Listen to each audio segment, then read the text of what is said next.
എന്റെ അടുത്തുനിന്ന് വന്നത്. ആരാ ശാരി? ശാരി എന്ന് പറഞ്ഞ ശറ പറയുന്നവൻ ആരാ? അള്ളാഹും റസൂലും പറഞ്ഞു ശറ എന്ന് പറയാ. മനസ്സിലായില്ലേ? അപ്പോ ശറയിൽ ഉണ്ടായാ മദീന. എന്നിട്ട് മൂപ്പരെ ശറ എന്താ?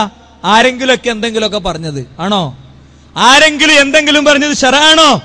ശറ എന്ന് പറഞ്ഞാൽ റസൂൽ സല്ലല്ലാഹു അലൈഹി വസല്ലം തങ്ങളും അള്ളയും പറഞ്ഞതാ, ഇനിൽ ഹുക്മു ഇല്ലാ ലില്ലാഹ്. വിധി പറയാനുള്ള അവകാശം റബ്ബിനേ ഉള്ളൂ.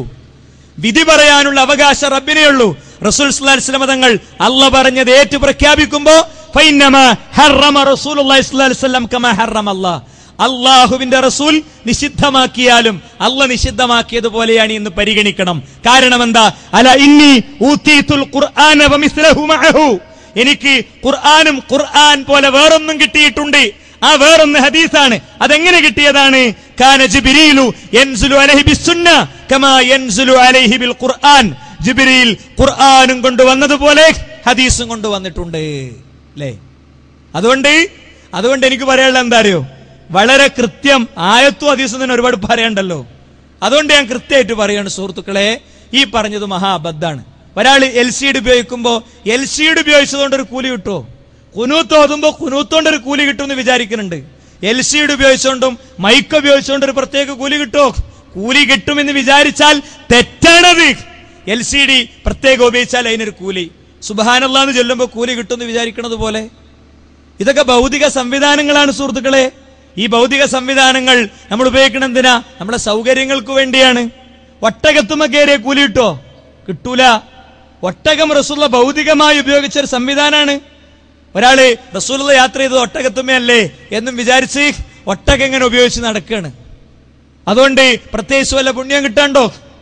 അതുകൊണ്ട് നമ്മൾ മനസ്സിലാക്കേണ്ടത് ഇതാണ് ഇവരെ രീതി. ഖുർആനും സുന്നത്തും നമ്മളെ കയ്യിൽ നിന്ന് വാങ്ങിവെച്ചു. എന്നിട്ട് ഇപ്പൊ എന്താ നിർദ്ദേശിക്കണത് നിങ്ങൾക്കറിയോ? നിർദ്ദേശിക്കുന്നത് ഖുർആനൊന്നും വല്ല പഠിച്ചിട്ടില്ലെങ്കിലും പഠിക്കേണ്ട ഒരു സാധനം ഞാൻ പറഞ്ഞുതരാം. ബുർദയുടെ വ്യാഖ്യാനത്തിൽ എഴുതുക. ബുർദ ആലാപനം കൊണ്ട് ഉദ്ദേശിച്ച ഫലം ലഭിക്കണമെങ്കിൽ നിരുപാധികമായി ചൊല്ലിയാൽ മതിയാവില്ലെന്നും മഹാന്മാർ നിർദ്ദേശിച്ച ഉപാധിയോടെയുള്ള പാരായണമേ നിശ്ചിത ഫലം ലഭിക്കാൻ ഉപകരിക്കുമെന്നും വ്യാഖ്യാനങ്ങളിൽ കാണുന്നു. ഷെയ്ഖ് ഉമർ ബിൻ അഹ്മദുൽ ഖർഫൂത്തി അവ ഇപ്രകാരം എണ്ണുന്നു. 1, ബുർദ പാരായണം ചെയ്യുമ്പോൾ വുളു ഉണ്ടായിരിക്കണം. 1.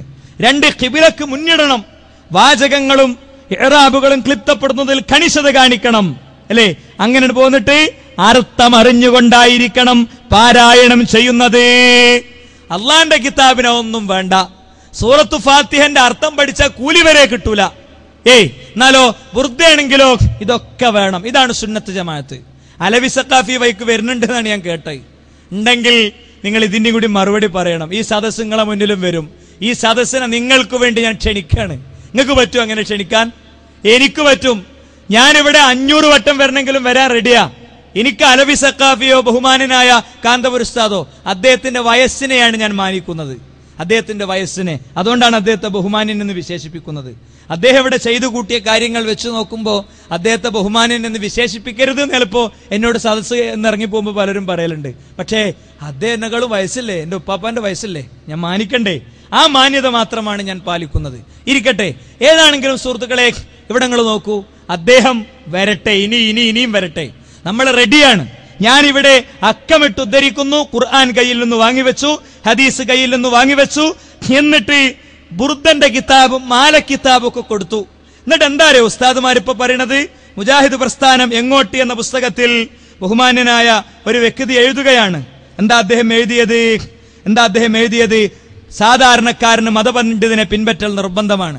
സ്ക്രീനിൽ കാണുന്നതിന്റെ ഏറ്റവും മേലത്തെ പാരഗ്രാഫ് ഹുജ്ജത്തുൽ ഇസ്ലാം ഇമാം ഗസാലി എഴുതുന്നു എന്ന് പറഞ്ഞിട്ട് ഗസാലി റഹിമഹുള്ളയുടെ പേരിൽ ഒരു കമന്റ്, ഒരു ഡയലോഗ്.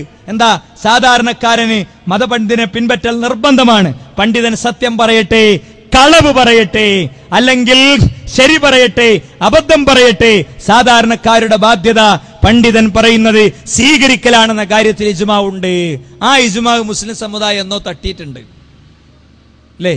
ആ ഇജ്മാ തട്ടിയതുകൊണ്ടാണ് പ്രസവ വേദന സഹിക്കുന്ന പെണ്ണ് ലേബർ റൂമിലേക്ക് എത്തിത്തുടങ്ങിയത്.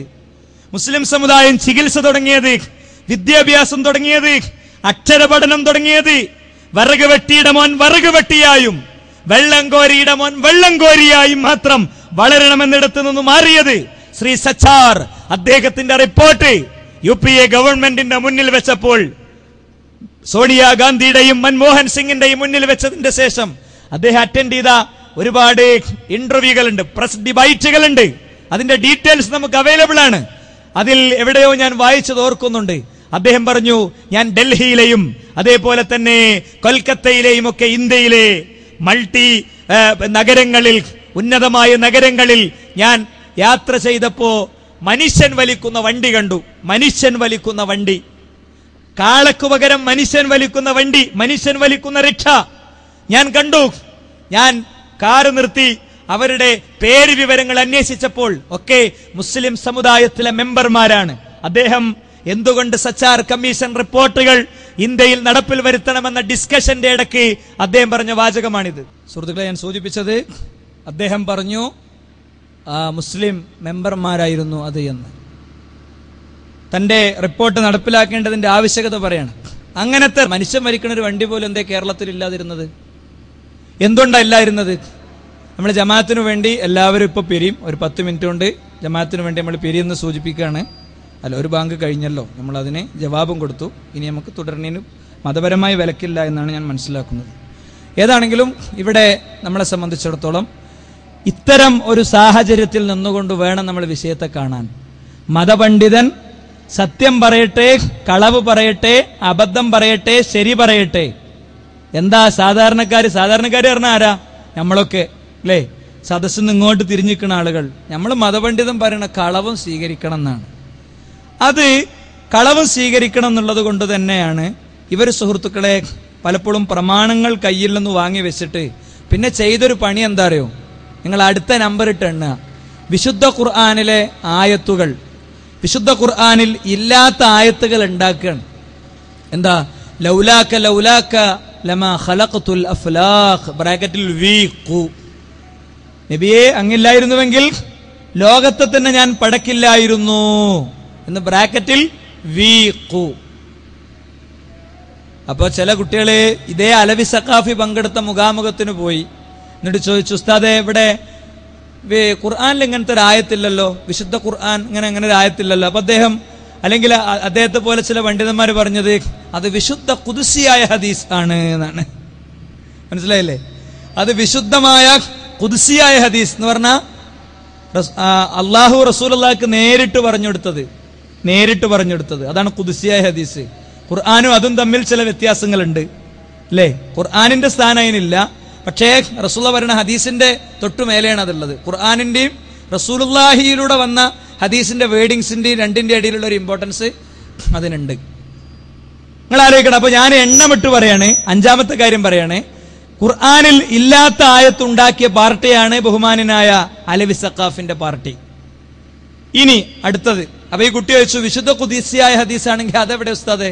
അതിന്റെ നമ്പർ ഒന്ന് പറഞ്ഞു തരുമോ? യഥാർത്ഥത്തിൽ ഇത് മൗദൂആയ ഹദീസാ. എന്താ മൗദൂഅ ഹദീസ് എന്ന് പറഞ്ഞാൽ കെട്ടിണ്ടാക്കിയ ഹദീസ്. അതിന് ഞങ്ങൾക്ക് വേറൊരു ഉദാഹരണം പറഞ്ഞുതരാ. സയത്തി ഫി ഉമ്മത്തി റജുലുൻ ഇസ്മുഹു മുഹമ്മദ് ബിൻ ഇദ്രീസ് വഹുവ അളറു മിൻ ഇബ്ലീസ്. എന്റെ ഉമ്മത്തിൽ ഒരാൾ വരും, അയാളുടെ പേര് മുഹമ്മദ് ഇദ്രീസ് എന്നാണ്. അയാൾ ഇബ്ലീസിനേക്കാൾ ഉപദ്രവകാരിയാണ്. ഇമാം ഷാഫി റഹിമഹുള്ളയെ പറ്റി വേറെ ചില മദ്ഹബുകാരുണ്ടാക്കിയ ഹദീസാണ്. ഇത് മൗദൂഅ് ആണ്. ഇത്തരം മൗദൂകൾ ഉണ്ട് എന്നുള്ളതിന്റെ രേഖയായിട്ടാണ് ലൗലാക്ക ലൗലാക്ക ലമാ ഖലഖ്തുൽ അഫ്ലാഖ് എണ്ണല്. അതിന്റെ ഉദാഹരണമായിട്ടാണ്. അതാണ് ഇവര് രേഖയായി നമ്മളെ മുന്നിൽ ഉദ്ധരിക്കുന്നത്. നമ്മൾ എത്ര സമർത്ഥമായിട്ടാണ് പറ്റിക്കണത് നിങ്ങൾ ആലോചിക്കും.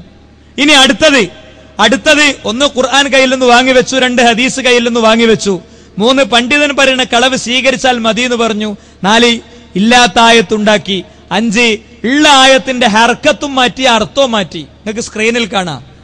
വലൗ അന്നഹും ഇദ്ലമു അൻഫുസഹും ജാഊക ഫസ്തഗ്ഫിറുല്ലാഹ വസ്തഗ്ഫറ ലഹുമുർ റസൂലു എന്നുള്ളിടത്തെ ലൂ എന്ന് മാറ്റിയിട്ട് ലാന്നാക്കി. ആദ്യം ലൂ എന്നുള്ളത് അവിടെ അടയാളിട്ട് നിങ്ങൾക്ക് കാണാം. പിന്നെയോ അതിന്റെ ശേഷം ലാ എന്നുള്ളതും കാണാം. എന്താ? ബഹുമാനായ സുലൈമാൻ സഖാഫി എന്ന് പറയുന്ന ഒരു ഉസ്താദ് മുജാഹിദികൾക്കെതിരിൽ പുസ്തകം എഴുതിയപ്പോ അല്ലാഹു അല്ലാത്തവരോടുള്ള പ്രാർത്ഥന അത് ചെയ്യാമെന്ന് തെളിയിക്കാൻ വേണ്ടി പറഞ്ഞതാ. വലൗ അന്നഹും ഇദ്ലമു അൻഫുസഹും ജാഊക, അവർ വല്ലവരും സ്വന്തം നഫ്സിനോട് അതിക്രമം ചെയ്താൽ നിങ്ങളെടുത്ത് വരും. എന്നിട്ടോ വസ്തഗ്ഫിറുല്ലാഹ്, അവർ അല്ലാഹുവിനോട് ഇസ്തിഗ്ഫാർ നടത്തണം. വസ്തഗ്ഫറ ലഹുമുർ റസൂലു, റസൂലും അവർക്ക് വേണ്ടി ഇസ്തിഗ്ഫാർ നടത്തി കൊടുക്കണം. കാരണം നബിയോടാണ് അവർ അതിക്രമം ചെയ്തത്. അതുകൊണ്ട് നബിനെ കൊണ്ട് പൊരുത്തപ്പെടിക്കണം.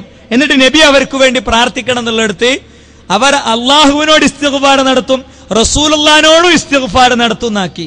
ആദ്യത്തെ എഡിഷനിൽ വസ്തഗ്ഫറ ലഹുമുർ റസൂലു എന്നുള്ള ഹർക്കത്ത് മാറ്റിയില്ല, അതവിടെ ഫായിലായിട്ട് തന്നെ വെച്ചു, അല്ലെ, കർത്താവായിട്ട് തന്നെ വെച്ചു. പക്ഷെ അർത്ഥത്തിൽ അട്ടിമറി, റസൂലിനോടും അള്ളാഹുവോടും നാക്കി. അടുത്ത എഡിഷൻ വന്നപ്പോ സംഗതി പാസ്സാകുന്നു തോന്നിയപ്പോ ഉസ്താദ് എന്ത് ചെയ്തു അറിയോ, റസൂലു എന്നുള്ളത് റസൂല എന്നാക്കി. റസൂല കിതാബ് അറിയണവർക്ക് അറിയാം, മഫ്ഊലിന്റെ സ്ഥാനത്തേക്ക് കൊണ്ടുപോയി. എന്നിട്ടോ അർത്ഥം മാറ്റി. ഞങ്ങളത് പിടികൂടി, ശക്തമായി സുന്നി ഉലമാക്കൾ അടുത്ത് തന്നെ പോയി. ഇവിടെ ദക്ഷിണയിലെ ചില ബഹുമാനരായ പണ്ഡിതന്മാർ നിബിദിനത്തിന്റെ വിഷയത്തിൽ വിയോജിപ്പ് രേഖപ്പെടുത്തിയതുപോലെ കേരളത്തിലെ പല സുന്നി ഉലമാക്കളും ഇടപെട്ടു. അയാളൊരു മൂലക്കേണ്ടിയിരുന്നു. ഇപ്പൊ സുലൈമാൻ സഖാഫി എന്ന് പറയുന്ന ഉസ്താദിനെ അധികം എവിടെ ആരും വേദി കാണില്ല. ഉണ്ടോ? ഇങ്ങനെയൊക്കെ പറയുന്നോട് ചിലപ്പോ ഒന്ന് വിളിച്ചോണ്ടിട്ട് വേദിയിലൊക്കെ ഉണ്ടെന്ന് തെളിയിക്കും. പക്ഷേ ഓരോ ദിവസവും 4-5 മണിക്കൂർ മുജാഹിദുകളെ യാതൊരു മാന്യതയും ഇല്ലാതെ സംസാരിച്ചിരുന്ന അദ്ദേഹത്തിന് രംഗത്തുനിന്ന് പോകേണ്ടി വന്നു. അപ്പോ ഉള്ള ആയത്തിന്റെ ഹർക്കത്വവും അതേപോലെ അർത്ഥവും മാറ്റി. ഇനി കേട്ടോളൂ നിങ്ങൾ 5-മത്തത് 6-മത്തത് എന്താ? വിശുദ്ധ ഖുർആനിലെ ഒരായത്തിന്റെ അർത്ഥത്തിൽ അട്ടിമറി നടത്തി. ഇയ്യാക നഅ്ബുദു വ ഇയ്യാക നസ്തഈൻ, നിന്നെ മാത്രം ആരാധിക്കുന്നു, നിന്നോട് മാത്രം സഹായതേട്ടം നടത്തുന്നു. വലിയ കാൽ ഇമ്പിച്ചിക്കോയ തങ്ങൾ, അബ്ദുറഹിമാൻ മഹദൂമി പൊന്നാനി, അല്ലെ ശിഹാബുദ്ദീൻ ഇമ്പിച്ചിക്കോയ തങ്ങൾ, ഇങ്ങനെ ഒരുപാട് ഉലമാക്കൾ അവര് നിന്നെ മാത്രം ആരാധിക്കുന്നു, നിന്നോട് മാത്രം സഹായം തേടുന്നു എന്നാ കൊടുത്ത്. ഇവർക്കൊരു പുതിയ വാദം വന്നു, ഞങ്ങൾ പ്രാർത്ഥിക്കണില്ല, സഹായതേട്ടേ നടത്തുന്നുള്ളൂ, ഔലിയാക്കളോട് സഹായതേട്ടേ നടത്തുന്നുള്ളൂ എന്നുള്ളൊരു പുതിയ വാദം അവർക്ക് വന്നു. അപ്പൊ നമ്മൾ ചോദിച്ചു, നമ്മൾ കൈവച്ചിട്ട് നെഞ്ചത്തോ വയറ്റത്തോ പുക്കിളിലോ എവിടെയെന്ന് വെച്ചാൽ കൈവച്ചിട്ട് പറയണത് എന്താ? നിന്നെ മാത്രം ആരാധിക്കുന്നു, നിന്നോട് മാത്രം സഹായതേട്ടം നടത്തുന്നു എന്നല്ലേ? അപ്പൊ സഹായതേട്ടം അള്ളാഹ്ക്ക് മാത്രം എന്നാണല്ലോ. അപ്പോ ഇവരെ കൂട്ടത്തിൽപ്പെട്ട ഒരു ബാക്കവി അദ്ദേഹത്തിന്റെ പുസ്തകത്തിൽ എന്ത് ചെയ്തു എന്നറിയോ? ഇതിലെ മാത്രം എല്ലാം എടുത്ത് ഒഴിവാക്കി. അപ്പൊ നമ്മൾ ചോദിച്ചു, ഉസ്താദേ ഈ മാത്രങ്ങൾ കട്ടതാണോ അതല്ല വിട്ടതാണോ? കട്ടതാണെങ്കിൽ നിങ്ങളെ ഞങ്ങൾ വിടൂല, വിട്ടതാണെങ്കിൽ നിങ്ങൾ പറഞ്ഞാല് അഫ്വൻ, പ്രശ്നമല്ല. അപ്പൊ മൂപ്പര് വ്യക്താക്കി, മാത്രം കൊടുക്കൽ ദുർവ്യാഖ്യാനാണ്. ഞങ്ങൾ ചോദിച്ചു, KV ഉസ്താദ് ദുർവ്യാഖ്യാനിച്ച ആളാ? ശിഹാബുദ്ദീൻ ഇമ്പിച്ചുകോയ തങ്ങൾ ദുർവ്യാഖ്യാനിച്ച ആളാ? അബ്ദുറഹിമാൻ മഖ്ദൂമി പൊന്നാനി ദുർവ്യാഖ്യാനിച്ച ആളാ? അങ്ങനെയാണെങ്കിൽ അവർക്ക് ജനാസ നിസ്കരിക്കാൻ പറ്റുമോ? അവർക്ക് നിസ്കരിച്ച് ഇസ്തിഗ്ഫാർ നടത്തണോ? അവരെ നേതാക്കന്മാരായി സ്വീകരിക്കോ എന്ന് ചോദിക്കേണ്ടുന്ന സാഹചര്യം സുഹൃത്തുക്കളെ ഞങ്ങളെ സംബന്ധിച്ചിടത്തോളം വന്നു. ഇനി അടുത്തത് നിങ്ങൾ കേട്ടോളിം. ഹദീസ് ഇവരുണ്ടാക്കി. ഹദീസ് ഉണ്ടാക്കിയതിന്റെ ആ ഭാഗം വായിക്കാൻ എന്റെ കയ്യിലില്ല, അതുകൊണ്ട് ഞാൻ വേറൊരു ഭാഗത്ത് വായിച്ചത് ഞങ്ങൾ കേൾപ്പിക്കണം. കാരണം സത്യസന്ധമായിട്ടാണ് പറയണേ, എന്റെ കയ്യിൽ ഞാൻ കൊണ്ടുവന്നപ്പോ ആ സ്ലിപ്പ് വിട്ടുപോയിട്ടുണ്ട്. അതുകൊണ്ട് ഞാൻ ഈ വിഷയം വേറെ സ്ഥലത്ത് അവതരിപ്പിച്ച ഭാഗമുണ്ട്, അത് കേട്ട് ആ ക്ലിപ്പ് കൂടി കേട്ട് നമുക്ക് നമസ്കാരത്തിന് വേണ്ടി പിരിയാം. ഇല്ലാത്ത ഹദീസ് ഉണ്ടാക്കി. ഇല്ലാത്ത ഹദീസ് സുന്നത്ത് ജമാഅത്ത് ഹദീസിൽ എന്ന പുസ്തകത്തിലൂടെ ഒരു മുസ്ലിയാര് ഇല്ലാത്തൊരു ഹദീസ് ഉണ്ടാക്കിയത് കേട്ടോ. ഉമർ റളിയല്ലാഹുവിന്റെ കാലത്ത് ഒരു ഇമാമിന്റെ കീഴിലായി റമളാൻ 30 ദിവസവും തറാവീഹ് 20 റക്അത്ത് നിസ്കരിച്ചതും ബ്രാക്കറ്റിൽ ബുഖാരി 1-269 കിതാബ് സൗമ്. ഇങ്ങനെ ഉണ്ടോ? ഇങ്ങനെ കാണിച്ചാൽ മുസ്ലിയാര് പറയുന്നത് ഞാൻ കേൾക്കും. അള്ളാഹുവിന്റെ റസൂലിന്റെ പേരിൽ കള്ള ഹദീസ് ഉണ്ടാക്കി ബുഖാരിയുടെ പേരിൽ ചേർത്ത ഈ രീതി ചെയ്തവരാണോ റസൂലുള്ളാഹിനെ നിന്ദിച്ചത്? അതല്ല ഞങ്ങളാണോ? ഇത് തുറന്നു പറഞ്ഞ് ജനങ്ങളെ ഇതിൽ നിന്ന് മോചിപ്പിക്കുമ്പോ ചില ആളുകൾക്ക് ഹാലിളകാണ്, അല്ലെ? മുജാഹിദ് പ്രസ്ഥാനത്തിന് ഒരൊറ്റ ഹദീസും ഉണ്ടാക്കേണ്ടി വന്നിട്ടില്ല. ഇല്ലാത്ത ഹദീസാണിത്. ഉമർ റളിയല്ലാഹുവിന്റെ കാലത്ത് ഒരു ഇമാമിന്റെ നേതൃത്വത്തിൽ 20 റക്അത്ത് റസൂലുള്ളാഹിന്റെ പള്ളിയിൽ നമസ്കരിച്ചു എന്ന ഹദീസ് ബുഖാരിയിൽ ഒരു മുസ്ലിയാർക്കും കാണിച്ചു തരാൻ കഴിയില്ല. ഉറപ്പാണ്, ഞാൻ കൃത്യമായിട്ട് പറയുന്നു. അപ്പോ ബുഖാരിയിൽ അങ്ങനെ ഒരു ഹദീസ് ഉണ്ടോ? ഈ ചോദ്യം എപ്പോഴും പ്രസക്താണ്. ഞങ്ങൾ പല വേദിയിലും ചോദിച്ചിട്ടുണ്ട്, ഉത്തരം കിട്ടിയിട്ടില്ല. എന്നിട്ട് ഇങ്ങനത്തെ ആളുകളാണ് മുജാഹിദുകൾക്കെതിരിൽ യഥാർത്ഥത്തിൽ ആക്ഷേപവുമായി വരുന്നത്. ഇവിടെ വന്ന ബഹുമാനനായ അലവി സഖാഫിയെ പറ്റി അവരെ കൂട്ടത്തിൽ തന്നെയുള്ള ഒരാൾ പറഞ്ഞ എന്താ അറിയോ? അലവി സഖാഫി തുഹ്ഫത്ത് ധരിച്ച ഒരു ഇബാറത്ത് വായിച്ച ബാക്കി സുന്നി മുഅല്ലിമീങ്ങൾ എന്താ പറയാ അറിയോ? അത് അലവിന്റെ തൂഫല്ലേണെന്നാ, അല്ലേ? അലവി സഖാഫിക്ക് അങ്ങനത്തെ ചില തട്ടിപ്പും വെട്ടിപ്പും ഒക്കെ ഉണ്ട് എന്നാണ്. അത് തന്നെയാണ് അദ്ദേഹം എവിടെയും കാണിച്ചത്. ഞാൻ അതിലേക്ക് വരുന്നുണ്ട്. അതിനു മുമ്പ് ജമാഅത്ത് നമസ്കാരം കഴിഞ്ഞ് നമ്മളെല്ലാവരും എത്രയും വേഗം തിരിച്ചു വരിക. ഗൗരവമുള്ള ചില വിഷയങ്ങളിലേക്ക് നമുക്ക് പ്രവേശിക്കേണ്ടതുണ്ട്. സദസ്സ് പിരിയുമ്പോൾ റസൂലുള്ളാഹി സ്വല്ലല്ലാഹു അലൈഹി വസല്ലം തങ്ങൾ പഠിപ്പിച്ച പ്രത്യേക പ്രാർത്ഥന നമ്മളെല്ലാവരും പഠിക്കണം. സുബ്ഹാനകല്ലാഹുമ്മ വബിഹംദിക അശ്ഹദു അല്ലാ ഇലാഹ ഇല്ലാ അൻത അസ്തഗ്ഫിറുക വഅതൂബു ഇലൈക. അസ്സലാമു അലൈക്കും വറഹ്മത്തുള്ളാഹി. ബിസ്മില്ലാഹിൽ അൽഹംദുലില്ലാഹ് നഹ്മദുക യാ മൻ അവളഹ്ത ലനാ സുബുലൽ ഹിദായ വഔസഅത അൻ ബസായിറനാ ഗശ്വത്തുൽ ഗവായ ونصلي ونسلم على من أرسلت إلينا شاهدا ومبشرا ونذيرا بإذنك وهو سراجا منيرا. സഹോദരങ്ങളെ, നമസ്കാരം കഴിഞ്ഞ ആളുകൾ നമ്മൾ നേരത്തെ പറഞ്ഞതുപോലെ സദസ്സിൻ്റെ ഒരു ഇസ്ലാമിക മര്യാദകൾ പാലിച്ചുകൊണ്ട് എല്ലാവരും കയറിയിരിക്കണമെന്ന് പ്രത്യേകം ഉണർത്തുകയാണ്. ആ വഴി നമുക്ക് കിട്ടുന്നൊരു പുണ്യം നഷ്ടപ്പെടുത്തരുത് എന്ന് ഞാൻ പ്രത്യേകം ഓർമ്മപ്പെടുത്തുകയാണ്. ഏതാണെങ്കിലും ഇവിടെ ഞാൻ സൂചിപ്പിച്ചത് മുസ്ലിം സമുദായം നിലപാടുകളും സമീപനങ്ങളുമൊക്കെ സ്വീകരിക്കുന്നത് ബഹുമാന്യരായ ചില വ്യക്തിത്വങ്ങളുടെ കയ്യിൽ നിന്നും അവരുടെ സംസാരങ്ങളിൽ നിന്നുമൊക്കെ അഭിപ്രായങ്ങൾ ശേഖരിച്ചുകൊണ്ടും നിലപാടുകൾ സ്വരൂപിച്ചുകൊണ്ടുമൊക്കെയാണല്ലോ. ഇവിടെ സംസാരിച്ച ബഹുമാന്യനായ അലവി സഖാഫിയെ പോലെയുള്ള ഉസ്താദുമാരുടെ സംസാരത്തിൽ നിന്നും അവരുടെ പ്രസംഗങ്ങളിൽ നിന്നും പുസ്തകങ്ങളിൽ നിന്നും നിലപാട് സ്വീകരിച്ചുകൊണ്ടാണ് അഭിപ്രായം സ്വീകരിക്കുന്നതെങ്കിൽ ഞാൻ നിങ്ങളോട് പറയണേ, നിങ്ങളെടുത്ത അഭിപ്രായങ്ങളും നിങ്ങളെടുത്ത സമീപനങ്ങളുമൊക്കെ ഇസ്ലാമിക പ്രമാണങ്ങളിൽ ഇത്രയധികം കൃത്രിമത്വങ്ങളും ഇത്രയധികം വക്രീകരണങ്ങളും നടത്തിയതിൻ്റെ അടിസ്ഥാനത്തിലുള്ള പ്രസംഗങ്ങളാണ്, പുസ്തകങ്ങളാണ് യഥാർത്ഥത്തിൽ നിങ്ങൾ വായിച്ചിട്ടുള്ളത്. വിശുദ്ധ ഖുർആനിൽ ഇല്ലാത്ത ആയത്തുണ്ടാക്കുന്നു, ഉള്ളായത്തിന്റെ അർത്ഥവും അതിന്റെ അക്ഷരവും മാറ്റുന്നു, ഉള്ളായത്തിന്റെ അർത്ഥം വെട്ടിനീക്കുന്നു, ഇതേപോലെ തന്നെ ഇല്ലാത്ത ഹദീസുകൾ നിർമ്മിക്കുന്നു, ഗ്രന്ഥങ്ങളിലും വ്യാപകമായ കൃത്രിമങ്ങൾ കാണിക്കുന്നു. ഗ്രന്ഥങ്ങളിൽ കൃത്രിമങ്ങൾ കാണിക്കുന്നു എന്ന് ഞാൻ പറയുമ്പോൾ അങ്ങനത്തെ വാചകങ്ങളൊക്കെ ഞാൻ എത്ര മാന്യമായി പറഞ്ഞാലും അത് അസ്വസ്ഥമാകുന്ന ചില സുഹൃത്തുക്കൾ ഉണ്ടാവും. എനിക്ക് നിങ്ങളടുത്ത് പറയാനുള്ളത്, ഞാനും പണ്ട് ഇങ്ങനെയൊക്കെ അസ്വസ്ഥനായ ആൾ തന്നെയാണ്. കേരളത്തിലുള്ള മഹാഭൂരിപക്ഷം മുജാഹിദ് പ്രവർത്തകരും ഇങ്ങനെ അസ്വസ്ഥരായ ആളുകൾ തന്നെയാണ്. എന്നാൽ ശാന്തമായി ഞാൻ പറയണമെന്ന് കേൾക്കും. നിങ്ങളെ ഫോണിന്റെ റെക്കോർഡർ ഓൺ ചെയ്യും. എന്നിട്ട് സുഹൃത്തുക്കളെ, ഇന്ന് രാത്രി വീട്ടിൽ പോയതിന്റെ ശേഷം ബെഡിൽ മലർന്നു കിടന്ന് ഞാൻ പറയുന്ന കാര്യങ്ങളെ സംബന്ധിച്ച് ആത്മാർത്ഥമായി എന്റെ സുഹൃത്തുക്കളൊന്ന് ചിന്തിക്കും. ബഹുമാനനായ കാന്തപുരം AP അബൂബക്കർ മുസ്ലിയാർ, അദ്ദേഹത്തെയാണ് ദക്ഷിണയിലെ ഒരു വിഭാഗം ബഹുമാന്യരായ പണ്ഡിതന്മാർ കൂട്ടുപിടിച്ചത് എന്ന് കേൾക്കുമ്പോൾ ഒരിത്തിരി അത്ഭുതവും ഒരു ഞെട്ടലുമാണ് യഥാർത്ഥത്തിൽ എന്നെ സംബന്ധിച്ചിടത്തോളം ഉണ്ടായത്. പ്രമാണങ്ങളിൽ ഇത്ര ക്രൂരമായ ദുർവ്യാഖ്യാനങ്ങളും തട്ടിപ്പുകളും നടത്തുന്ന ഒരു വിഭാഗത്തെ എങ്ങനെ ദക്ഷിണയിലെ ഒരു വിഭാഗം പണ്ഡിതന്മാർക്ക് കൂട്ടുപിടിക്കാൻ സാധിച്ചു? അത് ഏറ്റവും വലിയ കൃത്രിമങ്ങൾ നടത്തുന്ന ആളെയാണ് അവരുടെ പ്രതിനിധിയായി അവർ വിഷയങ്ങൾ അവതരിപ്പിക്കാൻ കൊണ്ടുവന്നത് എന്നത് ഈരാറ്റുപേട്ടയിൽ ഞാൻ 16-ാം വയസ്സിൽ വന്ന് സലഫി പള്ളിയിൽ ഖുത്ബ പറഞ്ഞിട്ടുണ്ട്. 98% മുസ്ലിങ്ങൾ ജീവിക്കുന്ന ഒരു പ്രദേശം എന്ന നിലയ്ക്ക് ഇവിടുത്തെ ജോഗ്രഫിയും ഇവിടുത്തെ മുസ്ലിം സമൂഹത്തിന്റെ മെന്റാലിറ്റിയും കൾച്ചറുമൊക്കെ ഒരു സംഘടനാ പ്രവർത്തകൻ എന്ന നിലയ്ക്ക് ഞാൻ പഠിച്ചിട്ടുണ്ട്. എനിക്ക് വലിയ അത്ഭുതം തോന്നി. ബഹുമാനനായ അലവി സഖാഫിയെ സംബന്ധിച്ച് അദ്ദേഹത്തിന്റെ അതേ ബാച്ചിൽ തന്നെ പഠിച്ചു എന്ന് ഞാൻ മനസ്സിലാക്കുന്ന മറ്റൊരു സഖാഫി അദ്ദേഹത്തെ പറ്റി പറയണത് നിങ്ങൾ കേട്ടോളൂ. കൂടെ കിടന്നവർക്കാണല്ലോ രാപ്പനി അറിയുക, അതുകൊണ്ട് അവസരം അവർക്ക് കൊടുക്കാം. എന്നിട്ട് ചില ഇബാറത്തുകൾ AP വിഭാഗത്തിന്റെ ആളുകൾ അന്നും ഇന്നും പറയുന്ന ഒരു കാര്യമുണ്ട്.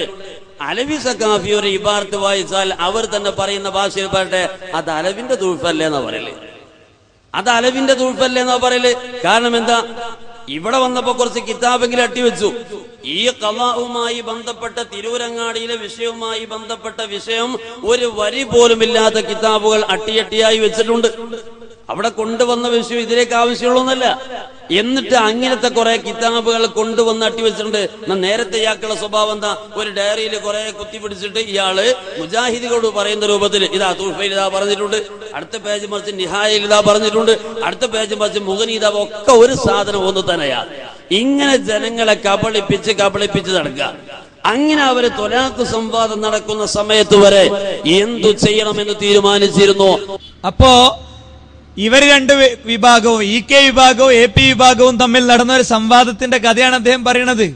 ഒരേ കിതാബ്, ഇത് തൊഹ്ഫ, ഇത് അൽ ഉമ്മ നിറഞ്ഞ് ഉയർത്തിപ്പിടിച്ച് കുറെ കിതാബ്, ഒരു ബന്ധമില്ലാത്ത ഒരു അട്ടി കിതാബ് കൊണ്ടുവന്നിട്ട് ഉസ്താദ് എത്രങ്ങാനും കിതാബാ കൊണ്ടുവന്നത്, എത്ര ഇബാറത്താ വായിച്ചതെന്നാണ് സാധാരണക്കാരൻ ചിന്തിക്കുന്നത്. ഉസ്താദ് വായിക്കണ ഇബാറത്തിന്റെയും കിതാബിന്റെയും ആയത്തിന്റെ ഒക്കെ സ്ഥിതിയാണ് ഞാൻ ഇത്രയും നേരം പറഞ്ഞത്. ഇനി ഉസ്താദ് ഇട്ട കുറെ ക്ലിപ്പുണ്ട്. മുജാഹിദുകളുടെ ക്ലിപ്പ് ഉസ്താദ് കുറെ ഇട്ടതുണ്ട്. ആ ഇട്ട ക്ലിപ്പുകളുടെ ചില നിജസ്ഥിതി കൂടി നിങ്ങളെ ബോധ്യപ്പെടുത്താണ്. അതോടെ ഉസ്താദിനുള്ള മറുപടി കഴിഞ്ഞു.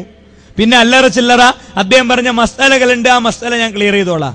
ഒന്ന്, പ്രമാണങ്ങൾ ഉദ്ധരിക്കുന്നിടത്ത്, ഖുർആൻ ഉദ്ധരിക്കുന്നിടത്ത്, ഹദീസ് ഉദ്ധരിക്കുന്നിടത്ത്, തെളിവുകൾ ഉദ്ധരിക്കുന്നിടത്ത്, കിതാബ് ഉദ്ധരിക്കുന്നിടത്ത് കൃത്രിമത്വങ്ങളും തട്ടിപ്പുകളും വെട്ടിപ്പുകളും ബഹുമാനനായ അലവി സഖാഫി ഈ വൈക്ക് വരുന്നുണ്ടെങ്കിൽ അദ്ദേഹം പറയട്ടെ മറുപടി. ഇനി ഇട്ട ക്ലിപ്പാണോ? ഇട്ട ക്ലിപ്പുകളെ സംബന്ധിച്ചിടത്തോളം അദ്ദേഹം ഇടുന്ന ക്ലിപ്പിന്റെ സ്ഥിതി എന്താ നിങ്ങൾ കേട്ടോളി. മുജാഹിദ് ബാലുശ്ശേരിയെ 10 കൊല്ലം മുമ്പെങ്കിലും ഇവിടുത്തെ ഈരാറ്റുപേട്ടയിലെ സാധാരണ ജനങ്ങൾക്ക് അറിയുന്നതാണ് ഞാൻ മനസ്സിലാക്കുന്നത്. മുജാഹിദ് ബാലുശ്ശേരിയുടെ ഒരു ക്ലിപ്പും കൊണ്ട് കേരളത്തിന്റെ നാനാ ദിക്കുകളിലും ബഹുമാനനായ അലവി സഖാഫിക്ക് ഇറങ്ങിയിട്ടുണ്ട്. 2-3 റൗണ്ട് ആകുമ്പോൾ അതേ ക്ലിപ്പും കൊണ്ട് അതേ എവിടെയും വരും, ഇവിടെയും വരും. ഞാൻ ഇദ്ദേഹം ക്ലിപ്പിൽ കൃത്രിമത്വം കാണിക്കുന്ന ആളാണെന്ന് തെളിയിക്കാൻ പോവുകയാണ്. അതോടൊപ്പം ഞങ്ങൾ കേരളത്തിലെ ഏതെങ്കിലും ഒരു പോയിന്റിൽ എന്തെങ്കിലും എപ്പോഴെങ്കിലും ഈ 15 കൊല്ലത്തിന്റെ ഇടയ്ക്ക് ഇതേപോലത്തെ ഒരു കൃത്രിമം കാണിച്ചത് നിങ്ങൾ തെളിയിച്ചാൽ ക്ലിപ്പിംഗ് എന്നുള്ള ഏർപ്പാട് ഞങ്ങൾ നിർത്തും. ഒരു സംശയമല്ല. ഞാൻ അത്ര കോൺഫിഡന്റ് ആണ് ഈ വിഷയത്തിൽ. ഞങ്ങൾക്ക് അതിന്റെ ആവശ്യമില്ല. ഇദ്ദേഹം മുജാഹിദ് ബാലുശ്ശേരി, മുജാഹിദ് പ്രസ്ഥാനം ഈ സമൂഹത്തിൽ ചെയ്ത സേവനങ്ങളെ സംബന്ധിച്ച് പറയുന്നിടത്തെ ഒരു വാചകം സമർത്ഥമായി അല്ല, അതിന്റെ അപ്പുറത്തുള്ളത് എന്താ, ഇനി ഞങ്ങളെ പണി എന്താ അടിപ്പാവാടടിച്ച് നടക്കലായിരുന്നു എന്ന് പറയുന്നത് മുതൽക്കുള്ള ഭാഗം കേൾപ്പിക്കാതെ പരിഹാസപൂർവ്വം അവതരിപ്പിക്കുകയാണ്. ഒരു മതപണ്ഡിതൻ ചെയ്യേണ്ട പണിയാണോ അത്? ഇടയ്ക്ക് അദ്ദേഹം പറയുന്നുണ്ട്, അതൊന്നും കൂടി ഇടുമോനെ എനിക്ക് കേൾക്കാൻ പൂതിയാനുണ്ട് എന്ന് പറയുന്ന കാര്യം എന്താണ് നിങ്ങൾ നോക്കുക. എന്നിട്ട് അദ്ദേഹത്തിന്റെ പാണ്ഡിത്യം, അദ്ദേഹത്തിന്റെ നിലവാരമൊക്കെ നിങ്ങൾ വിലയിരുത്തുക. നിങ്ങൾ അദ്ദേഹം ക്ലിപ്പ് ഇടുന്നത് അദ്ദേഹം ഒരു സ്ഥലത്തിട്ട ക്ലിപ്പാണ്, അദ്ദേഹം ഇറക്കിയ CD ആണ്. ആ വാചകം അദ്ദേഹം ഇടുന്നു, നിങ്ങളൊന്ന് കേട്ടോളൂ. മുജാഹിദ് മൗലവിമാർ അവരുടെ സമ്മേളനത്തിന്റെ ഭാഗമായി ഒക്കെ പ്രസ്ഥാനത്തെ പരിചയപ്പെടുത്തുമ്പോൾ പറയും, ഞങ്ങൾ വന്നതുകൊണ്ടാണ് ഇവിടെ പല പല നേട്ടങ്ങളും ഉണ്ടായത്. ഒരു മൗലവി കഴിഞ്ഞ ദിവസം പ്രസംഗിച്ച ഒരു പ്രസംഗം ഒരു CD എനിക്ക് കിട്ടി. അതിൽ അദ്ദേഹം പറയുന്നത് വല്ലാത്തൊരു നേട്ടമാണ്. മുജാഹിദ് പ്രസ്ഥാനം ചെയ്ത് പ്രവർത്തിച്ച നേട്ടം അദ്ദേഹം വിലയിരുത്തുകയാണ്. എന്താണ്? ഞങ്ങൾ കൈവച്ചിട്ടുള്ള സ്ഥലങ്ങൾ ഏതൊക്കെയാണെന്ന് നിങ്ങൾക്കറിയാമോ? അത് പലതാണ്, ചെറുതൊന്നുമല്ല. ആളുകളെ എണ്ണി എണ്ണി പറയുകയാണ്. എന്റെ നാവ് കൊണ്ട് ഞാനത് പറയുന്നില്ല, അയാൾ തന്നെ പറയട്ടെ. മുജാഹിദ് പ്രസ്ഥാനം കൈവച്ച സ്ഥലങ്ങൾ അദ്ദേഹം പരിചയപ്പെടുത്തുന്നുണ്ടോ? ഒന്ന് നിങ്ങൾ ശ്രദ്ധിക്കണം. അയാൾ മുജാഹിദ് പ്രസ്ഥാനം കൈവച്ചത് എവിടെയാണെന്ന് മുജാഹിദ് ബാലുശ്ശേരി തന്നെ വളരെ ജോറായി പറയുന്നുണ്ട്. ഒന്ന് കേൾക്കൂ നിങ്ങൾ. ഇത് പ്രസ്ഥാനം കൈവക്കാത്ത എന്തൊരു നന്മയാണ് ഈ സമൂഹത്തിനുള്ളത്. കേരളത്തിലെ മുസ്ലിം സ്ത്രീകൾ അടിപ്പാവാട ധരിക്കാത്ത ഒരു കാലം ഉണ്ടായിരുന്നു. അറിയുമോ നിങ്ങൾക്ക്? അവർക്ക് അടിപ്പാവാട ധരിപ്പിച്ച പ്രസ്ഥാനമാണ് മുജാഹിദ് പ്രസ്ഥാനം. കൊള്ളാം കൊള്ളാം. മുജാഹിദ് കൈവച്ച സ്ഥലങ്ങൾ ഇപ്പോൾ ഞങ്ങൾക്ക് മനസ്സിലാകുന്നുണ്ട്. നിങ്ങൾ കൈവച്ച സ്ഥലങ്ങളാണിത്. മുജാഹിദിന്റെ പുരോഗമനമാണ് ഇപ്പോൾ കേട്ടത്. ഒന്നുകൂടി വെച്ചുകൊടുത്താൽ അതുകൊണ്ട് കേൾക്കാൻ പൂതിയാണ്. ഒന്നുകൂടി വെച്ചുകൊടുത്താൽ അതുകൊണ്ട് കേൾക്കാൻ പൂതിയാണ്. ഒന്നുകൂടി വെച്ചുകൊടുത്താൽ അതുകൊണ്ട് കേൾക്കാൻ പൂതിയാണ്. ഇത് പ്രസ്ഥാനം കൈവക്കാത്ത എന്തൊരു നന്മയാണ് ഈ സമൂഹത്തിനുള്ളത്. കേരളത്തിലെ മുസ്ലിം സ്ത്രീകൾ അടിപ്പാവാട ധരിക്കാത്ത ഒരു കാലം ഉണ്ടായിരുന്നു. അറിയുമോ നിങ്ങൾക്ക്? അവർക്ക് അടിപ്പാവാട ധരിപ്പിച്ച പ്രസ്ഥാനമാണ് മുജാഹിദ് പ്രസ്ഥാനം. അവിടെയാണ് നിങ്ങൾ കൈവച്ചത് എന്നാണ് ഇപ്പൊ നിങ്ങൾ പറഞ്ഞിട്ടുള്ളത്. കണ്ടോ? ഇനി ഇതിന്റെ പൂർണ്ണമായ ഭാഗം ഞാൻ നിങ്ങളെ കേൾപ്പിക്കുകയാണ്. അദ്ദേഹം മുജാഹിദ് പ്രസ്ഥാനം ഇവിടെ ചെയ്ത സേവനങ്ങളെ പറ്റി നേരത്തെ ഞാൻ പറഞ്ഞല്ലോ. ഇവിടെ വണ്ടി വലിക്കുന്ന ഒരാളില്ലാത്തതിന്റെ കാരണം എന്താ? ഒരു കാലഘട്ടത്തിൽ മുജാഹിദ് പ്രസ്ഥാനം ഇവിടെ നടത്തിയ ഇടപെടൽ തന്നെയാണ്. അത് ഇവിടുത്തെ ചരിത്രകാരന്മാർ പറയും, ഇവിടുത്തെ പൊളിറ്റീഷ്യൻസ് പറയും, അന്ധമായ സംഘടനാ വിരോധം ബാധിച്ചിട്ടില്ലാത്ത ആരും പറയും. അത്തരം ചില കാര്യങ്ങൾ വിവരിക്കുന്നിടത്ത് മുസ്ലിം സ്ത്രീ അടിപ്പാവാട വരെ ധരിച്ചിരുന്നില്ല, അതുവരെ ആഹ്വാനം ചെയ്തു. എന്നിട്ട് അദ്ദേഹത്തിന്റെ തുടർച്ചയായിട്ട് പറയുന്നുണ്ട്, ഇനി അടിപ്പാവാട അടിപ്പിക്കലായിരുന്നു ഞങ്ങൾക്ക് പണിയെന്ന് പറയരുത് എന്നടക്കം പറയണത് സമർത്ഥമായിട്ട് മുറിക്കുകയാണ്. ഉസ്താദേ, മുറിക്കുമ്പോ റഖീബ് അതീദ് ഇത് രേഖപ്പെടുത്തണല്ലേ ഉസ്താദേ? ജനങ്ങളെ ഇത്തഖുള്ള സൂക്ഷിക്കൂ എന്ന് പറയുന്നത് ജനങ്ങൾക്ക് മാത്രമുള്ളതാണോ? ഉസ്താദുമാർക്ക് ഇത് ബാധകല്ലേ? മതവേദികളിലല്ലേ ഈ പണി ചെയ്യണത്? നിങ്ങൾ മുജാഹിദ് ബാലുശ്ശേരി അത് പൂർണ്ണമായി വിശദീകരിക്കുന്നത് കേട്ടോളൂ. ആണോ ആണോ നിങ്ങൾ ആലോചിച്ച് നോക്കും. മുജാഹിദ് പ്രസ്ഥാനത്തിന് ഭീരുത്വം കൊണ്ടല്ലേ നിങ്ങൾ യുദ്ധത്തിനെതിരെ? ഞങ്ങൾക്കോ കാന്തപുരത്തിന്റെ തറവാട്ടിലേക്ക് കയറി ചെന്ന് തൗഹീദ് പറഞ്ഞ ഞങ്ങൾക്കോ? ആണോ ഉള്ളാളം ദർഗയുടെ പരിസരത്ത് എന്ന് തൗഹീദ് പറഞ്ഞ ഞങ്ങൾക്കോ? CM മടവൂരിന്റെ മക്കാമിന്റെ പരിസരത്ത് എന്ന് മക്കാമിന്റെ മുമ്പിൽ ചെന്ന് തൗഹീദ് പറഞ്ഞ ഞങ്ങൾക്കോ? ബാബരി മസ്ജിദ് പൊളിച്ച ഉടനെ ഇന്ത്യന്റെ മതേതരത്വത്തിന്റെ കടക്ക് കത്തിവെച്ച ഡിസംബർ 6 ഉണ്ടല്ലോ, 1992 ഡിസംബർ 6, ഇന്ത്യ രാജ്യത്ത് മുഴുവനും കലാപം പൊട്ടിപ്പുറപ്പെട്ടപ്പോ മതം മനുഷ്യ സൗഹാർദ്ദത്തിന് എന്ന് പറഞ്ഞ് ചതുർദിന സമ്മേളനം നടത്താൻ മുജാഹിദ് പ്രസ്ഥാനം കാണിച്ച ധൈര്യത്തിനോ? ഏതാ മുജാഹിദ് പ്രസ്ഥാനത്തിന്റെ കുഴപ്പം? മുജാഹിദ് പ്രസ്ഥാനം ജനങ്ങളുടെ പൾസ് മനസ്സിലാക്കി പ്രവർത്തിച്ചു. മുജാഹിദ് പ്രസ്ഥാനം കൈവെക്കാത്ത എന്തൊരു നന്മയാണ് ഈ സമൂഹത്തിനുള്ളത്? കേരളത്തിലെ മുസ്ലിം സ്ത്രീകൾ അടിപ്പാവാട ധരിക്കാത്തൊരു കാലമുണ്ടായിരുന്നു. അറിയുമോ നിങ്ങൾക്ക്? അവർക്ക് അടിപ്പാവാട ധരിപ്പിച്ച പ്രസ്ഥാനമാണ് മുജാഹിദ് പ്രസ്ഥാനം. അറിയോ നിങ്ങൾക്ക്? അതിനർത്ഥം ഞങ്ങൾ പെണ്ണുങ്ങളെ പാവാട അടിക്കാൻ മറക്കായിരുന്നു എന്നല്ല. ഇനി നാളെ അങ്ങനെ വ്യാഖ്യാനിച്ചേക്കണ്ട. അതിനർത്ഥം ഞങ്ങൾ പെണ്ണുങ്ങളെ പാവാട അടിക്കാൻ മറക്കായിരുന്നു എന്നല്ല. ഇനി നാളെ അങ്ങനെ വ്യാഖ്യാനിച്ചേക്കണ്ട. കണ്ടോ? ഇതാണ് സുഹൃത്തുക്കളെ, ഇങ്ങനത്തെ വരികളൊക്കെ മുറിച്ച് നീക്കിയിട്ട് പറ്റിയ നിലക്കാക്കുക, എന്നിട്ട് ആളുകളെ ചിരിപ്പിക്കുക. അതിന്റെ കാരണം എന്താ അറിയോ? ഞങ്ങൾ ഓരോ വിഷയവും പറയും, ആ വിഷയത്തിന്റെ തെളിവുദ്ധരിക്കും, ആയത്തുദ്ധരിക്കും, ഹദീസ് ഉദ്ധരിക്കും. അതിന് തെളിവില്ല പറയാൻ. നിസ്കാരത്തിന്റെ ശേഷം നടത്തുന്ന കൂട്ടപ്രാർത്ഥന റസൂൽ സല്ലല്ലാഹു അലൈഹി വസല്ലം തങ്ങൾ 20,000 വക്ത് മദീന പള്ളിയിലും അല്ലാത്ത സ്ഥലങ്ങളിലുമായി നമസ്കരിച്ചിട്ടുണ്ട്. മുജാഹിദ് പ്രസ്ഥാനം മുസ്ലിം സമുദായത്തോട് ചോദിക്കുന്നു, ജനങ്ങളെ, നമസ്കാരവും അതിന്റെ ആദ്യവും അവസാനവും ദിക്റുകളും പ്രാർത്ഥനകളും ഒക്കെ സമഗ്രമായി പഠിപ്പിച്ച തിരുനബി ഇടത്തോട്ടോ വലത്തോട്ടോ മുന്നോട്ടോ തിരിഞ്ഞിരുന്ന് പ്രവാചകൻ പ്രാർത്ഥിക്കുകയും സ്വഹാബത്ത് ആമീൻ പറയുകയും ചെയ്ത ഒരു സംഭവം ഉണ്ടായിട്ടുണ്ടോ? ഹദീസ് ഉദ്ധരിക്കാമോ? അയിമ്മത്തിനെ ഉദ്ധരിക്കാമോ? ഇതിനുത്തരല്ലാതിരിക്കുമ്പോ ഈ അടിപ്പാവാടന്റെ ക്ലിപ്പിട്ട് ജനങ്ങളെ പിന്നെ മയക്കിയിട്ട് തിരിച്ചുവിടാണ്. നല്ല പ്രസംഗാന്നറിയും. തൊട്ട് മുമ്പത്തെ പരിപാടിയിൽ മുജാഹിദീങ്ങൾ പറഞ്ഞതൊക്കെ ജനങ്ങൾ മറക്കും. അതാ ഞാൻ പറഞ്ഞേ, മത്തി വാങ്ങുമ്പോ വരെ നോക്കിയിട്ടാ വാങ്ങല്. ശരിക്കും നോക്കി വാങ്ങിക്കോളിയും. ഉസ്താദുമാരെങ്ങോട്ടാ കൊണ്ടുപോണെന്ന് പഠിച്ചോളിയും. ഞങ്ങൾ പറയും, തറാവീഹ് നമസ്കാരം തിരു റസൂലുള്ളാഹി സ്വല്ലല്ലാഹു അലൈഹി വസല്ലം തങ്ങൾ അദ്ദേഹം ജമാഅത്തായി 2-3 ദിവസമേ നമസ്കരിച്ചിട്ടുള്ളൂ. അന്ന് 11 നമസ്കരിച്ചത്. അതിന്റെ ശേഷം ആയിഷ ബീവിയുടെ വീട്ടിലാണ് റസൂലുള്ളാഹി നമസ്കരിച്ചത്. മാകാന യസീദു ഫീ റമളാന വലാ ഫീ ഗൈരിഹി അലാ 11 റക്അ. 11 റക്അത്തിലേറെ തിരു റസൂലുള്ളാഹി വർദ്ധിപ്പിച്ചിട്ടില്ല. സുബഹിന്റെയും ഇശാഇന്റെയും ഇടയിൽ റസൂലുള്ളാഹി നമസ്കരിച്ച നമസ്കാരമാണത്. അത് 11 നമസ്കരിച്ചിട്ടുള്ളൂ. ഉമ്മു സലമ ബീവിയുടെ വീട്ടിൽ നമസ്കരിച്ചിട്ടുണ്ട്. അവിടുത്തെ റിപ്പോർട്ടും 11. പ്രവാചകന്റെ ശേഷം അമർ ഉമറു ഉബയ്യ ഇബ്നു കഅബ് വ തമീം ഉദ്ദാരിയ അൻ യഖൂമാ ലിന്നാസി ബി 11 റക്അ. പ്രവാചകന്റെ ശേഷം 11 റക്അത്ത് നമസ്കരിക്കാൻ മഹാനായ റസൂലുള്ളാഹി സ്വല്ലല്ലാഹു അലൈഹി വസല്ലമ തങ്ങളുടെ ശിഷ്യൻ 2ാം ഖലീഫ ഉമർ ഇബ്നുൽ ഖത്താബ് റളിയല്ലാഹു അൻഹു നിർദ്ദേശിച്ചു, ഉബയ്യ ഇബ്നു കഅബിനോടും തമീം ഉദ്ദാരിയോടും.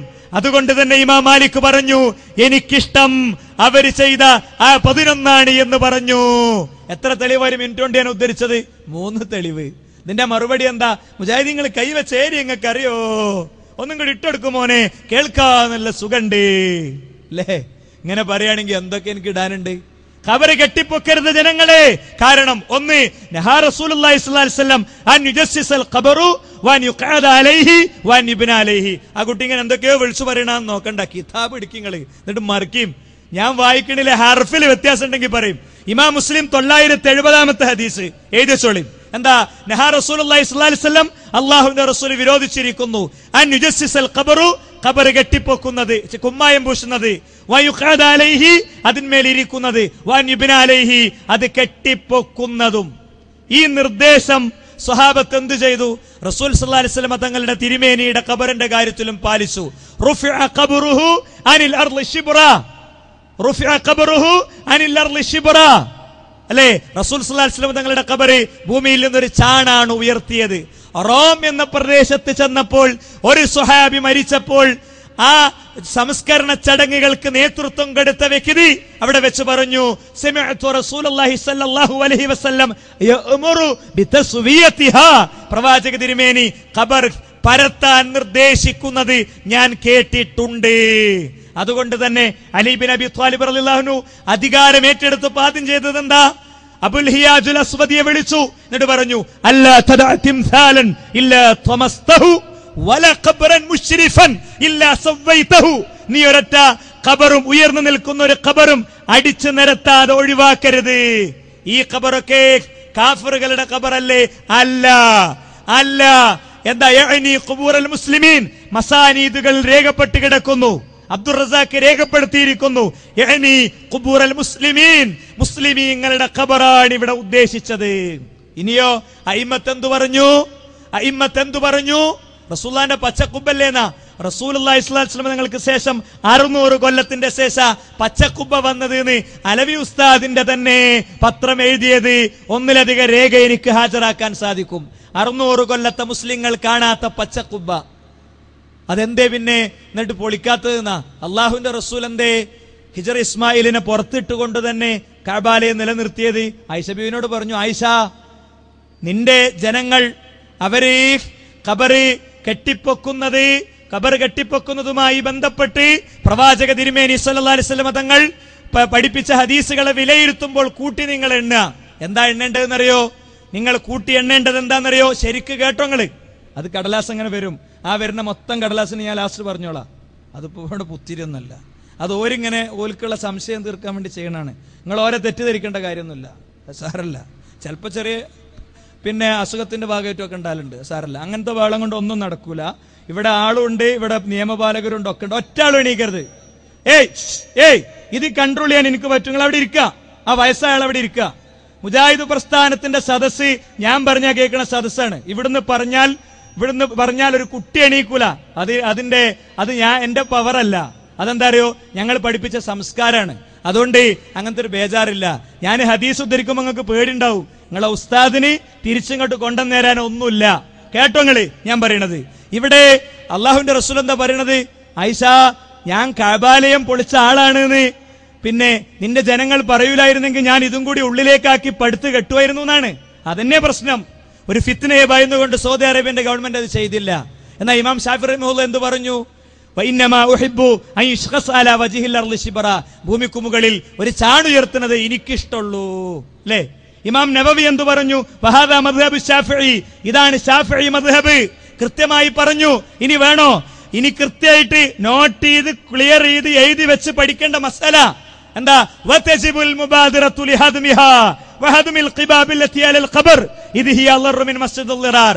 ഖബർ കെട്ടിപ്പൊക്കുന്നതും അതിന്മേൽ ഖുബ്ബബു പിന്നെ ഉണ്ടാക്കുന്നതൊക്കെ മുനാഫിഖിന്റെ പള്ളി മസ്ജിദുൽ ളിറാറിനോളം അപകടകാരിയാണ്, പൊളിച്ചു നീക്കേണ്ടതാണ്. അല്ലേ? ഇനി വേണോ? ലഖദ് അഫ്താ ജമാഅത്തു മിൻ ഉലമാഇ ശാഫിഇയ്യ, ഒരു സംഘം ശാഫിഈ പണ്ഡിതന്മാർ ഫത്വ കൊടുത്തു. എന്തിന്? ഇമാം ഷാഫിയുടെ ഖബർ ചില ആളുകൾ കെട്ടിയുയർത്തിയിട്ടുണ്ട്. അതെന്ത് ചെയ്യണം? അത് അടിച്ചു നിരത്തണം. വൈൻ സുരിഫ അലൈഹ ഉലൂഫും മിനദ് ദനാനീർ, ആയിരക്കണക്കിന് ദീനാറുകൾ കെട്ടിപ്പടുത്തിട്ട് അവനെ എല്ലാവരോടും ഇരിക്കുക, മാറിയിരിക്കുക, ഇങ്ങോട്ടിരിക്കുക. ഈ പരിപാടി 10 മണി വരെ നടക്കാതിരിക്കാൻ വേണ്ടി ചില ആളുകൾ നടത്തുന്ന ചില നിർദ്ദേശങ്ങളാണത്. അതുകൊണ്ട് എല്ലാവരും ഈ പരിപാടി ഇവിടെ നടക്കണമെന്ന് ആഗ്രഹിക്കുന്ന ആളുകൾ മുഴുവൻ ഇങ്ങോട്ടിരിക്കുക. അവർക്കുള്ള എല്ലാ മറുപടിയും പറഞ്ഞിട്ട് തന്നെ ഞാൻ പോകുള്ളൂ. ഇങ്ങോട്ടിരിക്കുക, എല്ലാവരും ഇരിക്കുക. ആ സദസ്സ് അവിടെ നിൽക്കുന്ന ആളുകൾ ബഹുമാന്യരായ മുജാഹിദ് പ്രവർത്തകരല്ലാത്ത 90% ആളുകൾ ഇവിടെ ഉണ്ട്. ഞാൻ നിസ്കരിക്കാൻ വേണ്ടി പള്ളിയിൽ വന്നിരുന്നു. എന്റെ കൈ പിടിച്ചും എന്നോട് സ്വകാര്യം പറഞ്ഞവര് സംസാരിച്ചവരുണ്ട്. ഞാൻ അവർക്ക് വേണ്ടിയാണ് സംസാരിക്കുന്നത്, അവർക്ക് വേണ്ടി മാത്രം. കൽബും കാതും തുറന്നു വെച്ച് ഈരാറ്റുപേട്ടയിലെ ഈ സദസ്സിലെ 95% സുഹൃത്തുക്കൾ മുജാഹിദ് പ്ലാറ്റ്ഫോമിലുള്ള ആളുകളല്ല. എന്നെയും എന്റെ ആശയത്തെയും സ്നേഹിക്കുന്നത് കൊണ്ട് നിങ്ങൾ ആരും അവർക്ക് മറുപടി പറയേണ്ടതില്ല. എല്ലാവരും സദസ്സിലേക്ക് വന്നിരിക്കുക. ഇവിടെ പോലീസ് ഉദ്യോഗസ്ഥരോ ബഹുമാനരായ നിയമപാലകരോ പോലും ഇതിൽ ഇടപെടേണ്ടാത്ത വിധം ഇവിടെ കാര്യങ്ങൾ സുരക്ഷിതമാണ്. 10:01 എന്റെ സംസാരം അവിടെ അവസാനിക്കും. അതിന്റെ മുമ്പ് അലവി സഖാഫികളുടെ മറുപടിയും ചോദ്യം ഒക്കെ കഴിയും. ഞാൻ അദ്ദേഹത്തെ ഒരു വാക്ക് വ്യക്തിപരമായി പറഞ്ഞതുണ്ടെങ്കിൽ പോകുമ്പോ എന്റെ കൈയൊടിച്ച് നിങ്ങൾ പറയണം, മോനെ നിങ്ങളെ പോലത്തെ കുട്ടികളൊന്നും ഇത് പറയാൻ പാടില്ല എന്ന് ഞങ്ങൾക്ക് വസിയത്ത് തരാണ്. ഇരിക്കട്ടെ, ഞാൻ ഉദ്ധരിച്ചല്ലോ ഒരുപാട് തെളിവുകൾ. ഇത്തരം തെളിവുകൾക്ക് മറുപടി ഇല്ലാതെ വരുമ്പോഴാണ് സുഹൃത്തുക്കളെ യഥാർത്ഥത്തിൽ എന്ത് ചെയ്യണത്? ഇത്തരം ക്ലിപ്പുകളായിട്ട് വരുന്നത്. ഇനി ഞാൻ ഒറ്റ സാമ്പിളും കൂടി കാണിക്കാം. ഖബറുമായി ബന്ധപ്പെട്ട മസല ഞാൻ പറഞ്ഞല്ലോ. അതുകൊണ്ട് ബഹുമാനനായ ഹുസൈൻ സലഫിയുടെ ഒരു ക്ലിപ്പ് വളരെ എന്താ പറയാ കേരളം മൊത്തം ഓടിയൊരു ക്ലിപ്പുണ്ട്. അതിൽ നടത്തിയ കൃത്രിമമുണ്ട്. അത് അദ്ദേഹം തന്നെ മൊത്തം വിശദീകരിക്കുന്ന ഒരു 3-4 മിനിറ്റ് ഉണ്ട്. അത് നിങ്ങളൊന്ന് കേട്ടോളൂ. ഞാൻ എല്ലാ പ്രസംഗത്തിലും പറയാറുണ്ട്, ഇവർ റസൂൽ സല്ലല്ലാഹു അലൈഹി വസല്ലമിന്റെ ഖബറാണെന്ന് പറഞ്ഞിട്ട് ഒരു ഖബറിന്റെ ഒരു കള്ള ഫോട്ടോയും കൊണ്ട് നടക്കുന്നുണ്ട്. അത് കള്ളചാരമാണ് സുഹൃത്തുക്കളെ എന്ന് ഞാൻ എല്ലായിടത്തും പ്രസംഗിക്കാറുണ്ട്. ആ വാചകം എടുത്തിട്ടാ ഇയാൾ തെറ്റിദ്ധരിപ്പിക്കുന്നത്. കള്ളചാരം എന്ന് പറഞ്ഞില്ലേ എന്ന് പറഞ്ഞിട്ട് തെറ്റിദ്ധരിപ്പിക്കുകയാണ്. ഒരിക്കലും ഞാനത് പറഞ്ഞിട്ടില്ല സുഹൃത്തുക്കളെ. അഷ്റഫുൽ ഖൽഖ് സല്ലല്ലാഹു അലൈഹി വസല്ലമിനെ അടക്കം ചെയ്യപ്പെട്ടിട്ടുള്ള ആ റൂമിനെ സംബന്ധിച്ചോ, അവിടുന്ന് കിടക്കുന്ന ഖബറിനെ സംബന്ധിച്ചോ, ആ ഒറിജിനൽ ഖബറിനെ സംബന്ധിച്ച് കള്ള ഖബർ എന്നോ കള്ളചാരം എന്നോ ഞാൻ പറഞ്ഞിട്ടില്ലല്ലോ. നിങ്ങൾ എന്തിനാ ഈ സമൂഹത്തിന്റെ മുമ്പിൽ ഈ കളവ് പറയുന്നത്? നിങ്ങൾക്ക് നേര് പറഞ്ഞാൽ പിടിച്ചു നിൽക്കാൻ കഴിയില്ല അല്ലേ? സത്യം പറഞ്ഞാൽ നിങ്ങൾക്ക് നിലനിൽപ്പില്ല അല്ലേ? അതിനല്ലേ നിങ്ങളുടെ നാട്ടുകാരൻ എഴുതിയതുപോലെ എല്ലാ കള്ളത്തരങ്ങളെയും സത്യമെന്ന് തോന്നുന്ന നിലയ്ക്ക് നിങ്ങൾ അവതരിപ്പിച്ചത്? മൂപ്പരെന്നെ കേൾപ്പിച്ചത് എന്താണെന്നറിയോ? എന്റെ പാറക്കടവിലെ പ്രസംഗമാണ്. പാറക്കടവിൽ ഞാൻ എന്താ പ്രസംഗിച്ചത് എന്ന് പാറക്കടവുകാരില്ലേ ഇവിടെ? ആ CD കേട്ടിട്ടുള്ള ആളുകൾ ഉണ്ടാവില്ലേ? ഞാൻ നബി സല്ലല്ലാഹു അലൈഹി വസല്ലം കിടക്കുന്ന ഖബറിനെയാണോ പറഞ്ഞത്?